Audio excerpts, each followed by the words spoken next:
Hi everyone, Dani here, and welcome to Spenelli Speaks and another Sunday summary with Edward Rutherfurd's London.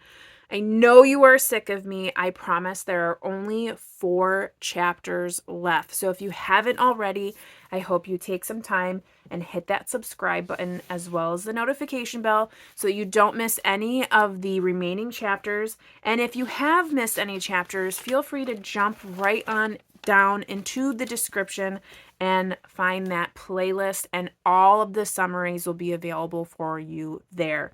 We are completing these every Sunday night at 6 p.m.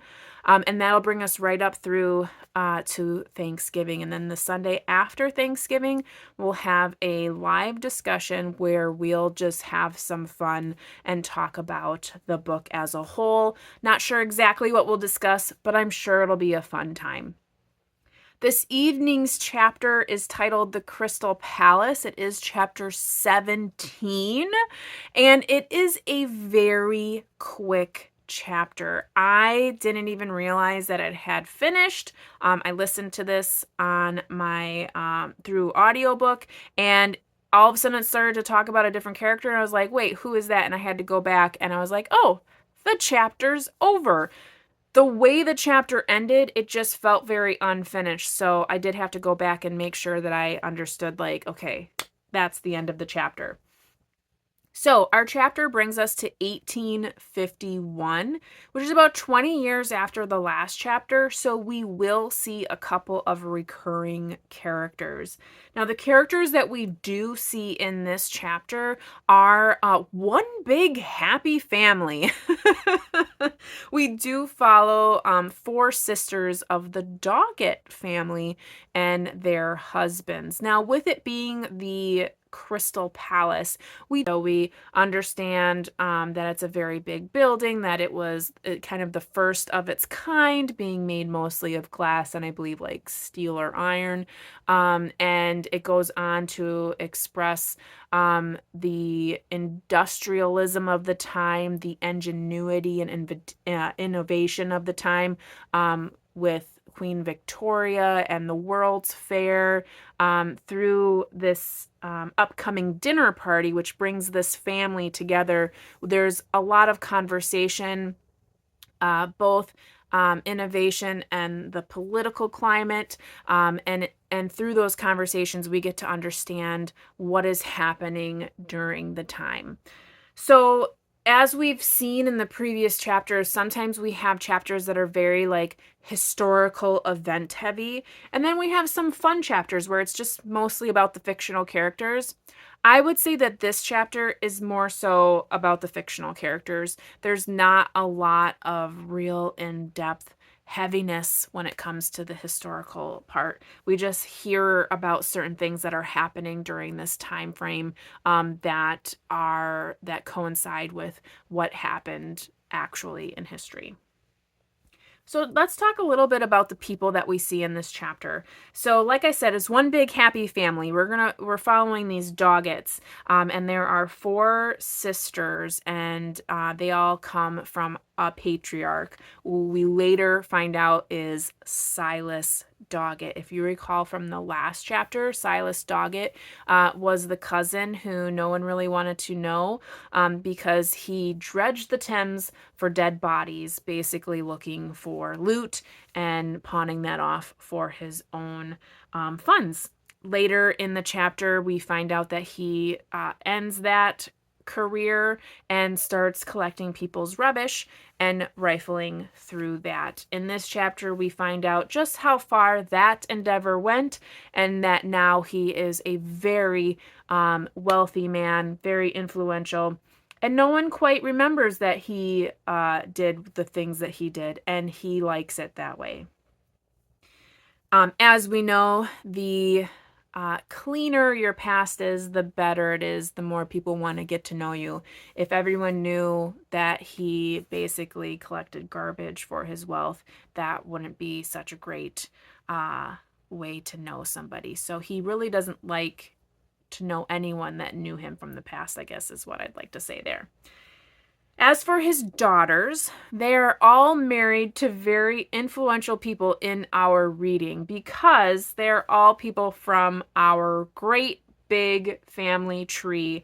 You know, I always reference back to that. This is our big family tree in the very beginning of the book. So we have a daughter, Harriet, who is married to someone in the Penny line. He's just referred to as Penny. So we don't get a first name for him, but we meet him in the beginning, and through their traveling to this dinner party, we learn a little bit about the Crystal Palace and such. We also have Esther Doggett, who is married to Arnold Silversleeves. We learn that he is a very intelligent man, mostly in mathematics and engineering. So he brings up a lot of conversation about the possibility of like an underground subway. So as we know, is the underground or the tube. He also mentions like sewage and different engineering innovations that we know are coming to London quite soon in this timeline. The Industrial Revolution, as we know from history, is such a great boom across the world, and specifically in bigger cities such as London. We have Charlotte Doggett, who is married to a Jonas Barnacle. So we see Barnacle is back on the stage. I love the Barnacle line. In this chapter, we don't get a lot from each character, but it's nice to see the name pop up once again. And then we have a Marianne, who is the youngest daughter, but has been married the longest, as she married quite young. And she's married to an Edward Bull. So we have that Bull line reintroduced. I think it's been a little bit since we've seen the Bull lineage in our chapters.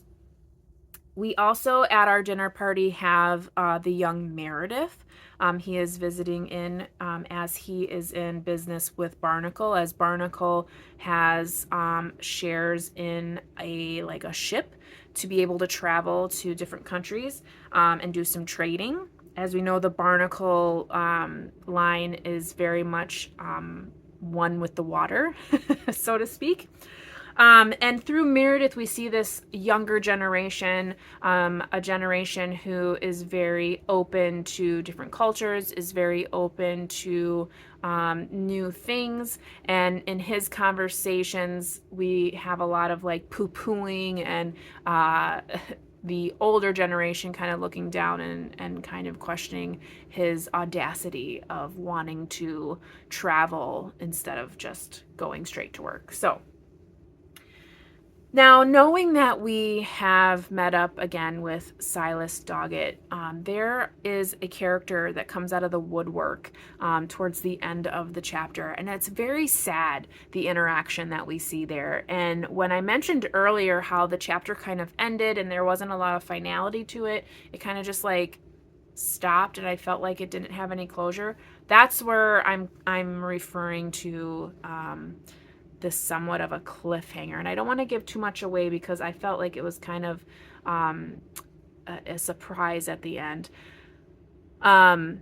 I was very saddened by the interaction, I have to say, and I'm very hopeful that in the next chapter we get a little bit of recurrence, because I would really like to know what happens to this character, because I liked them from the previous chapter and I was sad with their circumstances. So I'm kind of hopeful that we're going to see a little bit of light for them in the next chapter, but who knows. So like I said, this chapter was extremely short. It happened very quickly. It really just revolved around this dinner party. You don't get to know the characters very well. You just know that Meredith is a very aspiring young man, and he is very interested in learning more about the world. You find out that Silas hasn't really changed much. And you find out that all of his daughters kind of married okay. They married into okay families. And you get to see everyone that we've seen in previous chapters. So that's really all the chapter was. It was just getting all these people to a dinner party, and they talk a little bit about politics. They talk a little bit about invention and innovation.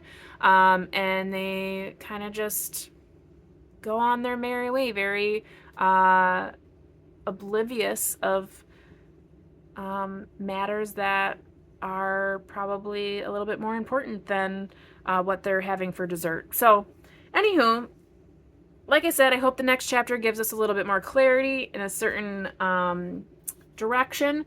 But beside that, we'll be closer to the end of the book, which is even better. So I hope you tag along for the ride. I will see you there. Until then, I hope you are reading something fantastic, taking care, staying safe, and as always, you know how it goes. Happy reading. Bye.